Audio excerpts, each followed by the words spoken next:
comment venir en aide aujourd'hui à des milliers de personnes en cette période de Covid-19 où l'on parle de distanciation sociale? L'État doit venir avec de nouveaux mécanismes. Et là, on parle de revenu universel de base comme mécanisme de transfert monétaire ou ration sèche dans le contexte du Covid-19. Évidemment, c'est le thème qu'on va voir tout de suite avec deux intervenants de la BRH, Ludmilla B. Alien et Jean-Marie Kaimit, deux cadres de la BRH, qui vont vous entretenir pendant un moment sur ce thème. Je rappelle, revenu universel de base comme mécanisme de transfert monétaire ou ration sèche dans le contexte du Covid-19. C'est maintenant et tout de suite. Messieurs, dames, c'est à vous.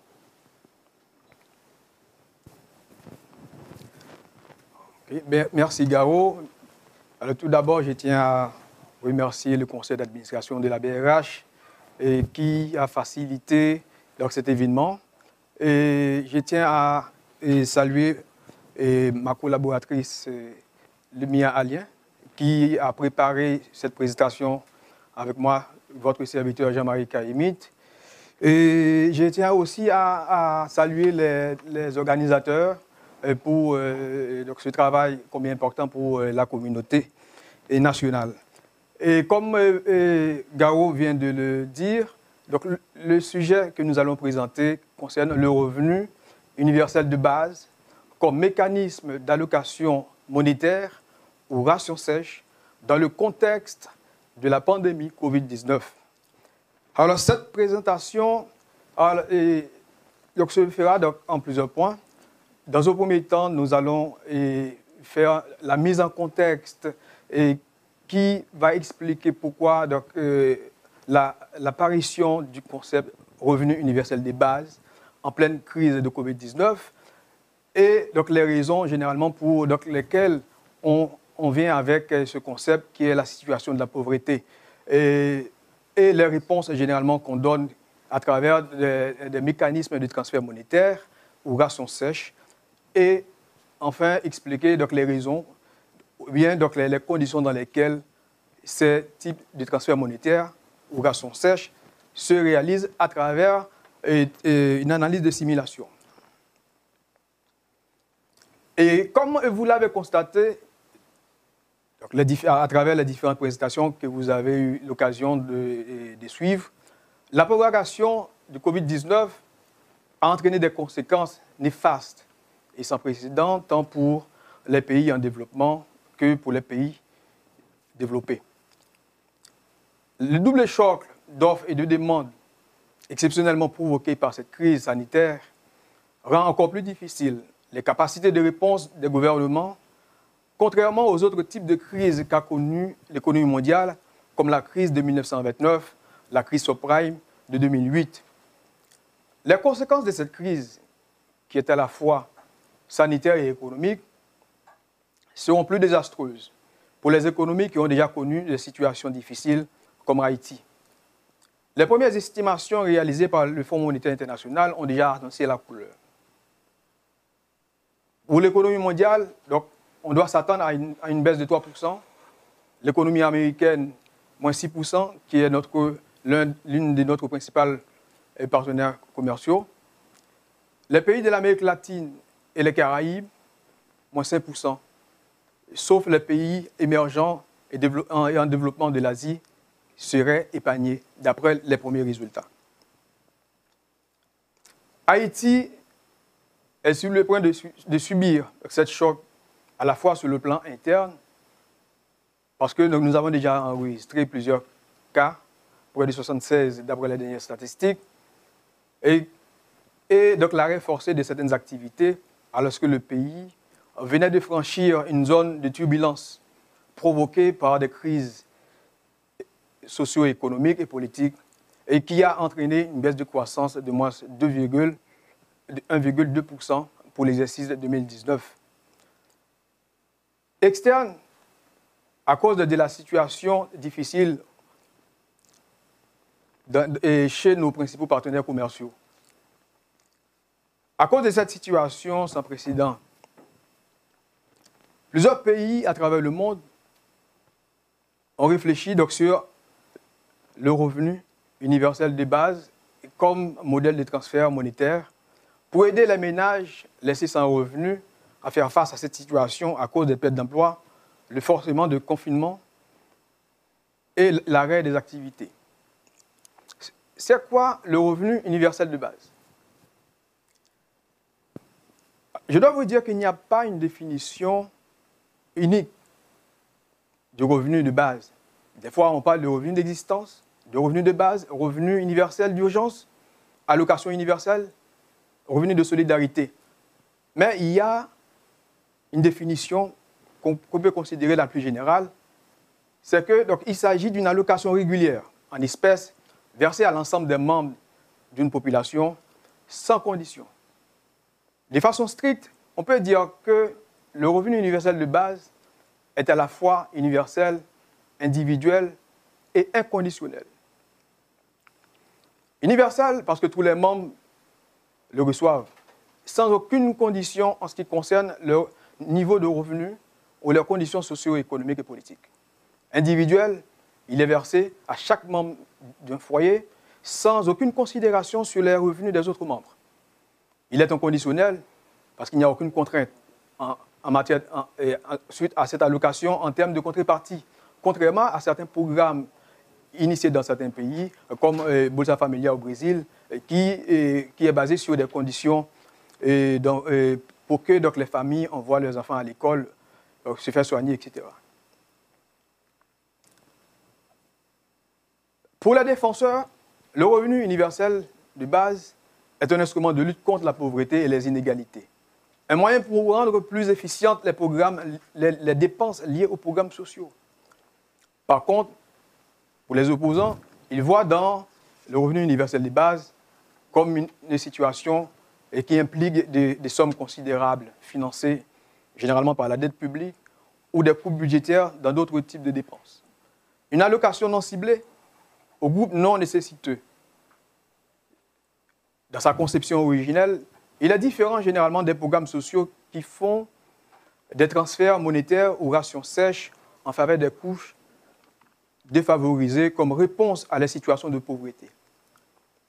Avant de vous expliquer donc, les différents programmes, donc, les différents mécanismes de transfert monétaire ou rations sèches, on va parler un peu de la situation de pauvreté comme étant donc, une des conditions pour lesquelles on met en place les programmes d'assistance sociale.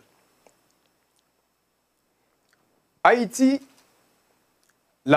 la pauvreté est révélatrice de phénomènes endémiques et même ruraux. De 1961 à 2008, le taux de croissance moyen annuel du PIB a été de 1,4%, alors que la population a progressé de 1,8%. Le différentiel de croissance entre les richesses générées par le pays et le rythme avec lequel la population augmente explique la persistance de la pauvreté dans le pays. Selon les dernières statistiques officielles réalisées dans le cadre de l'enquête sur les conditions de vie des ménages en 2012, un seuil de pauvreté a été estimé à 82 gouttes, et soit $2 par jour par personne. Le taux de pauvreté modéré a été estimé à 58%, soit 6,3 millions d'Haïtiens, contre 23% dans l'extrême pauvreté, soit 2,5 millions d'Haïtiens qui vivent en situation d'extrême pauvreté. On doit dire qu'au total, 67% des personnes pauvres en Haïti vivent dans les milieux ruraux. Cette situation est aggravée par les chocs internes et externes qui ont frappé l'économie haïtienne et qui n'ont pas favorisé la stabilité macroéconomique, qui est l'une des conditions nécessaires à une croissance forte, soutenue, et pouvant permettre la réduction de la pauvreté. En plus de ces chocs auxquels font face les ménages en situation difficile, vous avez l'évolution des conditions de vie des ménages par rapport à l'augmentation de l'inflation, par rapport à l'augmentation du taux d'échange.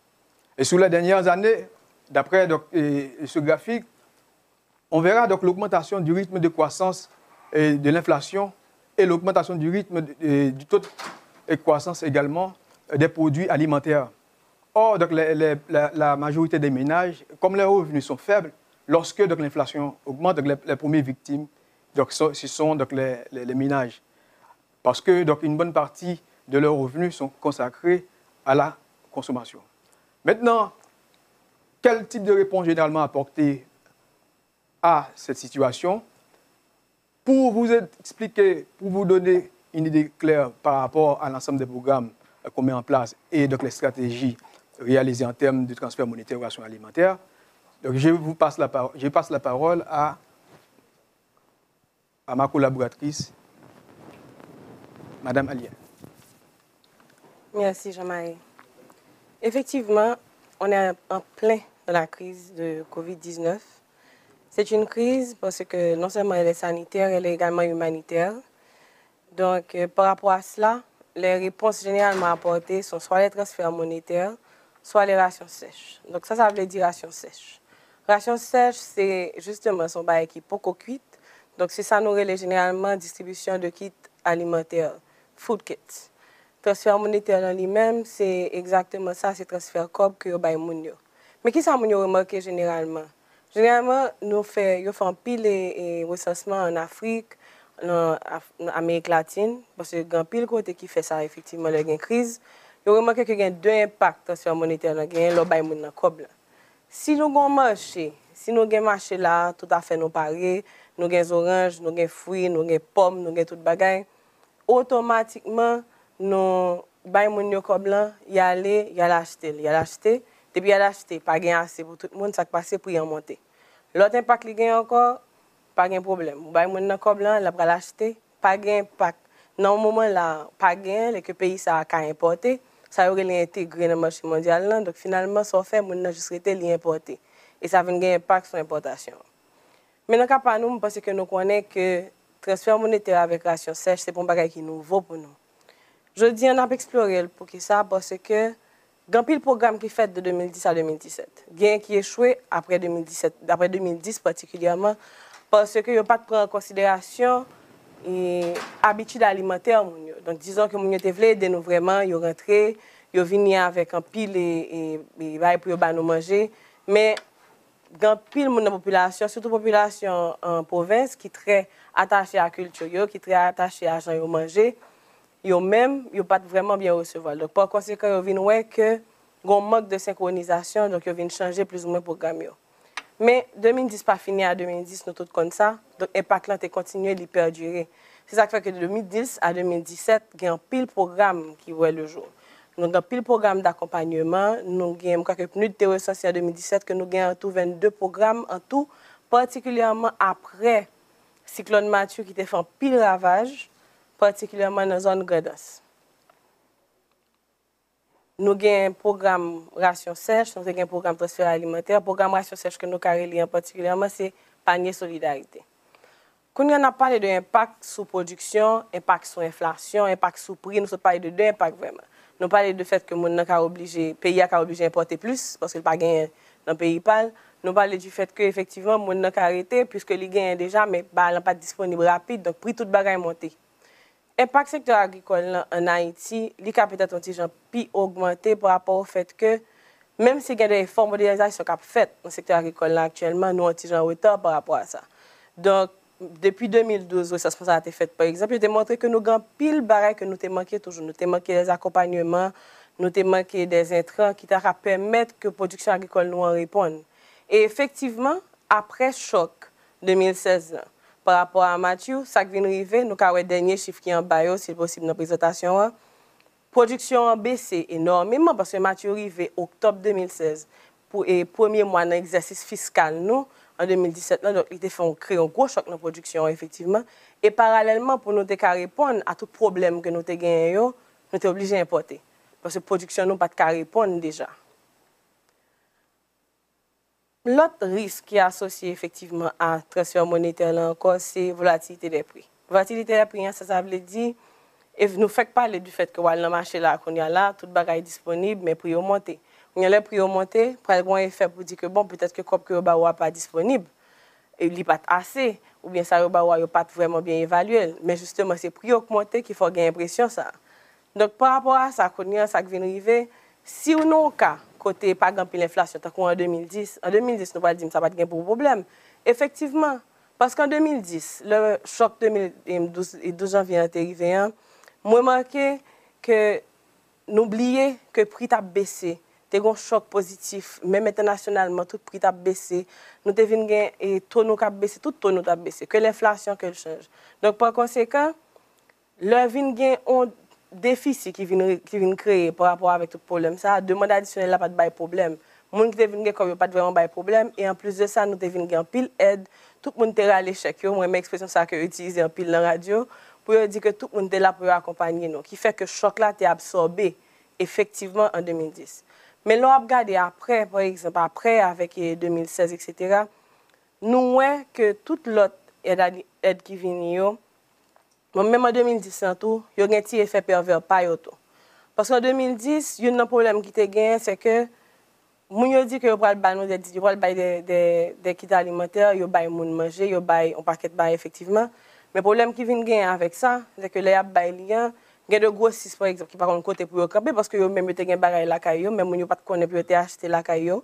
Il y a de monde, surtout particulièrement marché Tol, qui était très victime, qui était très touché par le problème après 12 janvier parce que justement, gain qui était paré, gain qui pas de paré, et par conséquent, il devient un autre impact sur le monde qui est dans le business là même. Et on regarde par exemple grossistes surtout qui étaient très touchés, petites entreprises étaient très touchées. Donc par conséquent, ça qui vient parler par rapport à ça, surtout le son que nous tirons par rapport à 2010 là, c'est que nous pas qu'à faire transfert monétaire avec ration sèche, ça pas une coordination avec le marché local. Ça veut dire qu'effectivement, il y a des choses que nous avons besoin. Effectivement, nous avons fini par importer. Mais il faut qu'il y ait un alignement qui fait. Soit pour grossir sans pas importer moins, ou pour pas importer plus. De sorte que finalement, il y a un bon équilibre qui fait et qui sortit dans ça. Encore une fois, ça son graphique qui a montré nous fait effectivement un choc qui crée. Leur fait comment ça fait distribution transfert monétaire, mon yo gen corps, yo pour l'acheter. Mais les lycées, dans le cas 2010, j'en ai expliqué nous parce que tu as moins de problèmes, inflation, nous avons un cadre qui était relativement amélioré et un paquet d'aide que nous avons tout à l'époque, qui était arrivé en dollars, qui était créé en pile emploi, même si c'était des emplois temporaires, mais qui était nous des emplois en plus. Mais pas oublier que la pandémie, ça est différent. Premièrement, l'international, donc li affecté nous dans tout point, Jean-Karim t'a dit nous tout à l'heure. Et l'autre bagage c'est que nous avons un environnement qui déjà est fortement inflationniste. Nous avons pile d'inflation, nous avons déjà des carences et des déficits. Donc, qui veut dire que si nous voulons, pour nous faire transfert monétaire, si nous voulons faire une ration sèche, il faut nous garder plusieurs bagages. Il faut nous garder dans qui marche, nous allons le faire.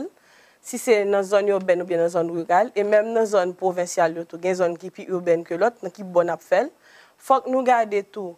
Qui proportion à consommer, proportion marginale à consommer. Ça veut dire que le monde n'a pas de problème dans le monde, qui ça va dépenser exactement. Qui monte pour bailler monde pour lui plus ou moins satisfait, pour qu'il utiliser 100% des autres transferts qu'on baille, qui finalement prend dans deux modes de denrées alimentaires. Là où on est que c'est manger que le poil bailler. Encore une fois là, son étude qui a été faite par Christian Aid qui montrait que les structures de dépenses que nous gagnons, que nous ne pouvons pas arrêter de négliger. Nous ne pouvons pas décider que nous avons un transfert monétaire, l'obligation sèche, sans que nous ne garder plusieurs autres bagages. Premièrement, l'inflation. Hein? Deuxièmement, qui impact qui va gagner sur l'importation, qui a un impact direct sur le taux de change, que nous ne pouvons pas jouer avec le taux de dollar, nous comme ça. Et puis ensuite, nous allons regarder tout directement qui jeune pour aller dans la structure de dépenses, qui impact qui va gagner. Est-ce que c'est coupon pour nous tabac plutôt? Et puis par conséquent, qu'on est pour ajuster nous, dépendamment de qui bon nous va tomber. M. Karim, il a continué avec nous en ce qui a trait à résultat pour revenu universel de base. Merci, Madame Alien. Et comme nous suivons la présentation là, c'est vrai que nous avons des programmes qui mettent en place pour nous faire sa de distribution. Mais en ce qui concerne le revenu universel de base, comme on l'a dit, qui consiste à transférer à l'ensemble de la population donc, un revenu, et ce n'est pas un mécanisme qui est aussi facile. Si, donc c'est vrai, donc il est facile au cas de tout l'argent, mais donc il n'est pas facile donc, en termes de contraintes budgétaires et en termes de ressources. Et pour cette raison, ici, on regarde la question liée à la faisabilité et la soutenabilité. Et dans notre travail que Banque mondiale réalisé sur le revenu universel de base, qui ça que le travail a montré, c'est que dans un scénario qui n'a pas à ça nous a changement au niveau budgétaire. si yo attribué à l'ensemble de la population, même montant qui, dans 4 programmes, Madame Alien expliquez-nous là, eh bien, donc ça, par le un résultat. Là, on compare le résultat au revenu universel de base, c'est-à-dire que selon de sa définition originale, nous expliqué, hein, eh bien, ça, il y a un résultat qui est beaucoup moins que donc, les programmes sociaux existants parce que dans les programmes sociaux, même si c'est vrai que vous êtes capable de dire qu'il y a des imperfections, mais ils couvrent une quantité beaucoup plus large de pauvres que si on prend même montant ça, ou bailler à un ensemble de monde qui n'est pas en réalité en situation de pauvreté. Et non, deuxième scénario, c'est comme dans le cas ça, pour nous réduire le niveau de pauvreté, c'est dans le contexte ça pour faire ça. Eh bien, donc, il suffit d'augmenter donc, le montant de transfert jusqu'à ce qu'on arrive à un niveau que ou pas gagner monde qui est en dessous du seuil de pauvreté. Le graphique ça qui n'a regardé là, donc il est divisé en 4 parties. Nous avons un pays qui a faible revenu, nous avons un pays à revenu moyen et un pays à revenu élevé. Et parmi donc, les pays à faible revenu, nous avons Haïti. Et dans la colonne haïtienne, nous voyons que Haïti, c'est un pays qui se trouve à gauche du tableau. Et résultat entre programmes existants et revenu universel de base. Là, par exemple, à toute ma population, même montant qui est égal à montant de transfert que nous avons dans le programme social que nous dit là, et le résultat est très faible. C'est-à-dire que parfois, on même dit que c'est non significatif.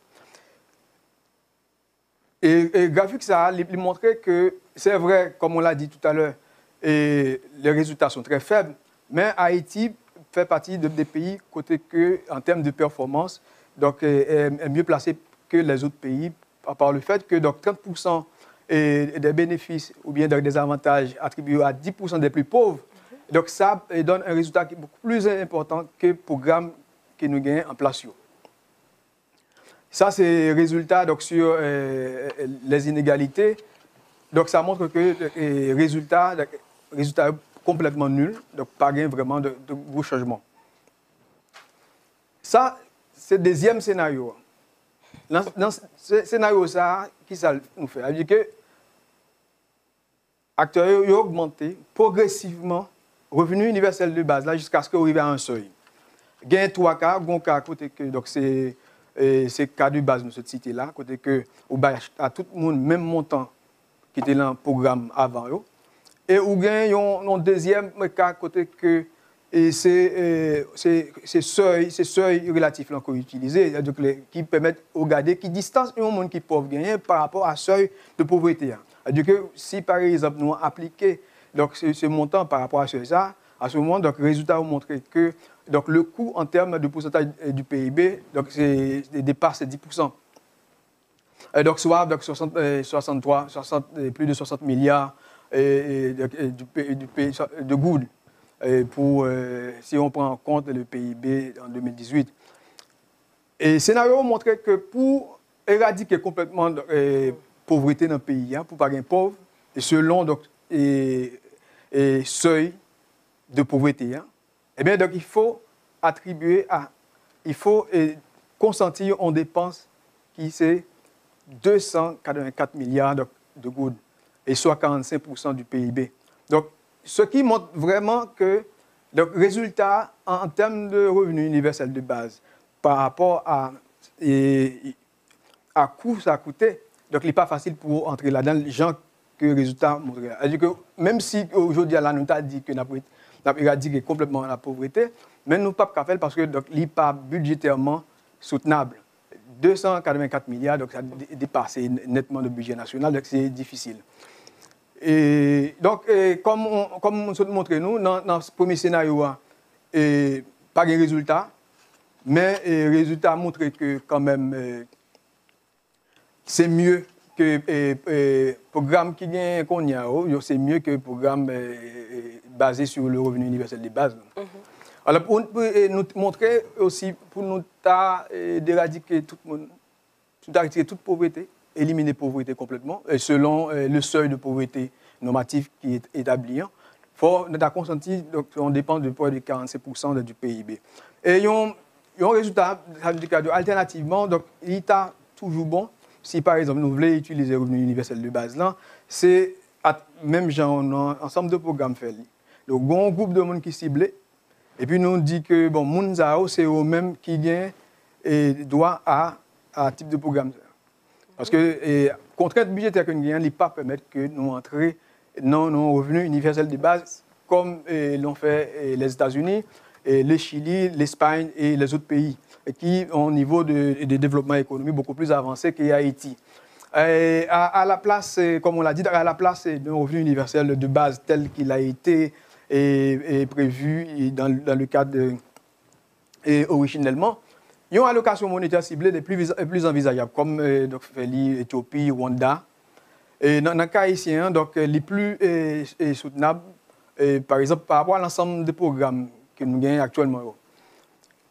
Pour nous converger tout comme ça, donc vers 1 ou 2, 3 programmes qui permettent de gagner des résultats. Actuellement, là, comme le MIA Sud-Lille, nous avons des programmes qui sont financés par le gouvernement et nous avons des programmes qui sont financés également par donc, les agences de développement national et international et le secteur privé. En convergence vers donc, un nombre de programmes restreints, donc ça bah, nous meilleurs résultats. Alors, comme vous le savez, donc, en termes de réponses, c'est vrai que suite au Covid-19, là, nous voyons que le premier mesure du gouvernement prend, donc c'est engagé pour assurer des transferts monétaires à tout le monde qui est en situation difficile, que ce soit les enseignants, que ce soit les gens qui travaillent en sous-traitance, que ce soit les gens en situation difficile. Et par rapport à les situations d'extrême pauvreté auxquelles le pays fait face, ce programme donc, ces programmes vont permettre d'apporter une certaine amélioration. Mais on ne peut pas donc, les inscrire dans un cadre d'un revenu universel de base, dans la mesure où donc, il n'y a pas assez de moyens pour que donc, le programme touche tout le monde. Et de leur côté, au niveau de la politique monétaire, donc, les autorités ont déjà pris un ensemble de mesures visant à mitiger les impacts sur les charges fiscales des entreprises, et particuliers touchées par le Covid-19. Alors, ce qui va permettre quand même de gagner plus d'argent dans le pays. Hein. Les entreprises qui sont en situation difficile, mais il y a plus de marge de manœuvre pour qu'embé employés.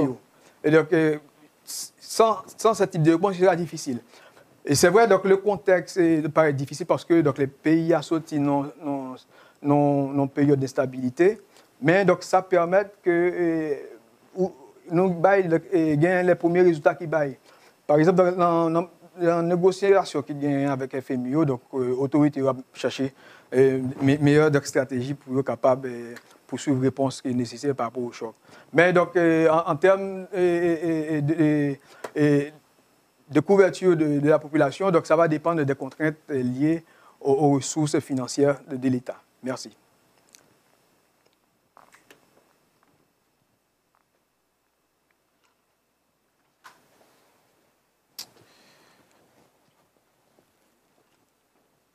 Voilà donc pour cette présentation de Ludmilla Béalienne et Jean-Marie Kaimit. Cette présentation qui visait à vous faire comprendre plus ou moins comment est-ce qu'on peut réagir en contexte de crise, normalement en ce contexte de coronavirus, pour venir en aide aux plus faibles, l'expérience dans d'autres pays et qu'est-ce qu'on peut faire en Haïti. Alors, place aux questions, tout de suite, vous le savez, vous pouvez poser des questions à travers le live, Facebook, Twitter et YouTube. Nous sommes sur le channel de la Banque centrale sur YouTube, sur le channel du sommet Haïti Sommet Finance sur YouTube. Sur Facebook, c'est Juno 7 Chokarila, la page du sommet Haïti Sommet et Loop Haïti. Et sur Twitter, c'est sur le compte de la BRH, BRH Haïti. Voilà, donc les questions sont les bienvenues. Il y a une équipe qui travaille dessus qui va donc les récupérer et moi, je vais les avoir en temps réel pour les poser. D'abord, on peut déjà demander à nos intervenants, en regarder rapidement, nous présenter la situation en Haïti, nous disons, nous pas qu'à considérer ça qu'a fait qu'on y a en Haïti, nous pas qu'à mettre dans base on salaire universel de base, mais maintenant, comment t'as qu'à arriver jusque-là? qui ça a besoin pour nous arriver dans le niveau des pays tant que l'Éthiopie fait li, ça a besoin pour nous arriver là. Alors, comme nous... Alors, je ne sais pas si... bon, OK. Alors, comme nous sommes dit tout à l'heure, c'est que y a un ensemble de programmes dans les cas haïtiens. Il y a une multiplicité de programmes. Alors, qui, à mon avis, donc, la meilleure façon pour nous être capables de commencer à un type de programme comme ça, donc, c'est font collecte des formations, répertorier tout le monde en situation. Parce que avant nous arriver là, nous parlions des questions de pauvreté. Alors, il faut tout d'abord fixer un seuil de pauvreté. Parce que le seuil, c'est le seuil absolu qui dit, bon, voilà, donc, si un monde, ça n'est pas arrivé à un niveau ça, il est considéré comme pauvre. Mais, il y a une situation plus grave, ça, l'extrême pauvreté. Si on en dessous du seuil d'extrême pauvreté, est-ce que nous arrivons là? Si nous arrivons là, nous regardons combien ça coûte. Et nous répertorions l'ensemble des programmes qui existaient. Qu'il s'agisse des programmes financés par le gouvernement, et qu'il s'agisse des programmes financés par les bailleurs ou les secteurs privés, à ce moment, on commence à cibler donc, vraiment les gens qui ont besoin. À ce moment, donc, on a certaines catégories, une catégorie qui peut-être, pas connaître, peut-être nous a représenté 20, par exemple, 25%, ou bien 23%, comme donc, 23% représente le seuil de pauvreté extrême. On voit ce que cela coûte. Parce que donc, si c'est $1, par exemple, par jour, que nous avons besoin pour le satisfaire, ça ou les besoins de base, et bien, on t'a dit que nous convertir ça en good, et bien, on l'a multiplié par l'ensemble de la population. Côté salaire, plus bas que $1 par jour, et bien, donc, la barre qui monte encore. Donc, à ce moment qu'on y a là, on peut converger l'ensemble des ressources vers ce programme. Et bien entendu, donc, il y a un ensemble de mécanismes. Parce que c'est très coûteux en termes d'administration pour mettre à jour donc, les données, parce qu'il y a des enquêtes, même enquêtes qui sont faites sous conditions de vie des ménages là, il faut une mise à jour qui est faite pour dire que je dis à là, mais qui sort bien comme résultat. Avec la situation de Covid là, les gens qui étaient en dessous du seuil de pauvreté, situation est beaucoup plus difficile, c'est-à-dire qui demandent plus d'efforts. Donc je pense que c'est vers là pour aller. Très bien. Et là, nous sommes en phase Covid-19, il y a une action qui a fait déjà. Maintenant, il y a des gens qui demandent qui sont recommandés. Dans le cadre Covid-19, là, qui sont fait concrètement pour nous arriver le plus près possible de ça n'a pas là qui c'est revenu universel de base. En fait, moi, je pensais même avec Jean-Marie que nous ne pas priver exactement vers le revenu universel de base. Mais ça, pour nous comprendre qui est important, c'est que il y a toujours une crise. Et même dans grand pays actuellement, où il y a un pile pays qui a fait distribution de rations sèches. Ou bien même de côté que nous avons venir pour un plat chaud. Donc, dans le cas haïtien, pas oublier que nous avons des problèmes parce que nous avons pile. En fait, Jean pays, il y a un paquet de monde que nous ne pouvons pas arriver à joindre. Donc, transfert monétaire, là, au préalable, il est bon pour certains. Mais il y a tout, par exemple, marché que tout prévoit, il ne peut pas arriver là-dedans facile. Et nous arrivons dans un stade, même avec un paquet de pays, que nous faisons confinement total. Donc, ma recommandation, c'est effectivement ça qu'on fait là pour le moment, c'est évaluer qui bon transfert monétaire là plus efficace, évaluer qui bon distribution et kit alimentaire plus efficace, et puis faire un mix des deux. Très bien. Et puis à ce moment-là, je pense que nous avons privé des résultats ou une certaine atténuation de l'impact crise sur le monde. Donc, même si nous arrivons dans le revenu universel de base là, est-ce que ça est capable de remplacer ce qu'a fait déjà qu'on y a autant de petits transferts, des petits programmes sociaux que nous avons déjà, est-ce que le capable de remplacer? Il peut remplacer parce que il prend un bagage qui est plus structurel, mais transfert monétaire avec ration sèche, en cas de crise, ou pas qu'à empêcher d'utiliser. Okay. Parce qu'on regarde de grands pays comme la France qui gagne de paquets manger que l'oblige de mettre un série de côté pour ne pas se prendre. Donc, même si vous êtes dans RUBIA, même si dans cas de crise, il faut qu'on pare pour la crise ça arrive pour qu'on ait que obligé d'arriver dans le stade pour faire des distributions dans les cas possibles. Mais en Haïti, nous faisons inverse là. En Haïti, nous pas dans RUBIA, mais nous avons déjà transfert, notamment ration sèche. Oui. Donc, c'est aller pour nous aller plus vers en coordination. En coordination. En coordination, harmonisation qui permet nous peut-être consolider tout le monde qui a dépensé pour nous si nous avons vraiment fait un minimum par rapport à ça, Jean-Marie dit. Si c'est parce que nous sommes dans l'extrême pauvreté, nous regardons qui pourcentage qui est dans l'extrême pauvreté pour nous râler le niveau de pauvreté, pas de problème, mais au moins pour nous arriver à faire ça. Alors, et pour m'ajouter à ça, Aline dit, hein, c'est que revenu universel de base, là, c'est vrai que le concept là, originellement, il dit, mais comment ça lié? Mais il y a tout un ajustement qu'on est capable de faire là-dedans. Au Rwanda, par exemple, comme en Haïti, où il y a une répartition géographique de la pauvreté, eh bien, on identifie donc les différentes couches. Et dans cette couche, on dit, bon, m'appliquer ça au revenu universel pour cette couche. Et l'autre couche, les mêmes situations, par exemple, moins graves, et puis on va ajuster en fonction des situations. Oui. Alors, il y a un chose qu'on est capable de dire, c'est que c'est vrai qu'il y a établi un seuil, mais si les gens lui-même bénéficient des avantages, par exemple, dans l'environnement que tu as lié. Ça, donc, seuil monétaire, il ne doit pas suffire pour évaluer les gens. On a dit, par exemple, qu'il y a des gens qui, dans une zone côté que, donc, une zone agricole, ils peuvent manger et normalement, ils ont besoin de patates, ils ont besoin de véritable prendre. Mais ça, ils ne pas comme la même s'ils ont besoin d'acheter l'huile, l'autre ingrédient, par exemple. Mais là, où tu as demandé des gens combien ils entrent par jour, là, tu dis, je n'ai pas un goût de zéro. Mais zéro n'a pas dire que les sont en situation de pauvreté. D'ailleurs, la question de pauvreté, c'est une question vraiment complexe. Oui. Parce que notre tête pas libre, c'est vrai, il n'y a pas l'argent, mais... Oui, mais le cas. Oui, qui est différent, par exemple, un monde qui n'a même pas de produit, ça, la caille, qui tout pour le cas manger, et il n'a pas comme plateau. Ce n'est pas la même situation. Très bien, il faut tenir compte de ces paramètres. Maintenant, nous avons une situation côté nous manquons d'informations, nous disons, l'État l'a tâtonné déjà, nous avons qui difficulté de gain pour réussir à faire des montages pour des gens. Et qui est sa stratégie à Yekounia pendant le contexte et manque d'informations ça? Comment nous fait pour nous arriver quand même arriver sur mon niveau? Comment on supposé y alors? Ah, c'est d'abord. Ah ouais, non.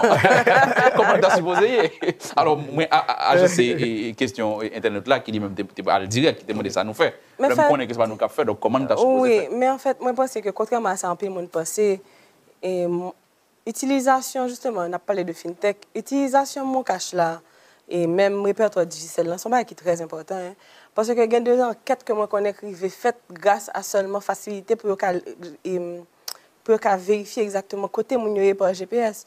Donc, je ne pense pas que les pas bail des résultats, au contraire, je pense que aspect utiliser mon cash là, utiliser téléphone mounio, côté mounio. Et nous sommes sûrs que nous avons identifié effectivement des zones de pauvreté déjà, ou des zones côté que bah plus du que l'autre. Oui, oui. Et que par rapport à ça, voilà, on code pour ça. Non seulement ça, nous avons une liste ministère des Affaires sociales que nous sommes sûrs qu'il y a utilisé dans le moment. Et par rapport à ça, nous avons des enquêtes qui faites dans le cadre de CNSA, peut-être qui pas aussi exhaustive que nous avons aimé. Mais l'enquête, ça est important et il a alimenté une base de données d'informations qui permettent que nous arrivions en ce moment même pour qu'on qui bon pour bailler des kits alimentaires, bah je ne pas la caille moi. Ah oui. Non. Parce que bon la caille pas mériter ça. Il pas passer ouais. Il y a des commentaires calés dans le sens qui t'a fait comprendre que le type de programme ça c'est un coup nous encourager assistants ou encourager moun arrêter et dans pauvreté à pas faire effort parce que gain cap venir joindre. Qui position nous par rapport à ça? Expérience nous fait l'autre pays que nous connaît qui fait ça yo. Est-ce que son bail t'a vérifié? Je vais répondre parce que l'autre jour, nous avons une discussion de ça par rapport au fait que bail comme là seulement pas suffit parce que il pas bail garantie que a une ascension sociale. Parce que sortir dans la pauvreté vraiment son ascension sociale que c'est sortir dans l'état coréen pour aller dans l'autre état de vie, l'autre niveau de vie. Mais la réalité c'est que forcément bail comme blanc, si mon nan li même pas une éducation financière, par contre il pas une éducation même pour le plus ou moins connaître qui bon pour l'investir ou bien est-ce que proportion à consommer là important, c'est consommer ça mal consommer comme là, il pas investir, il pas mettre dans l'éducation, tout ça c'est investissement en innocence. Donc finalement ça qui vient arriver mon rester dans le même niveau pauvreté mais on nourrir vraiment.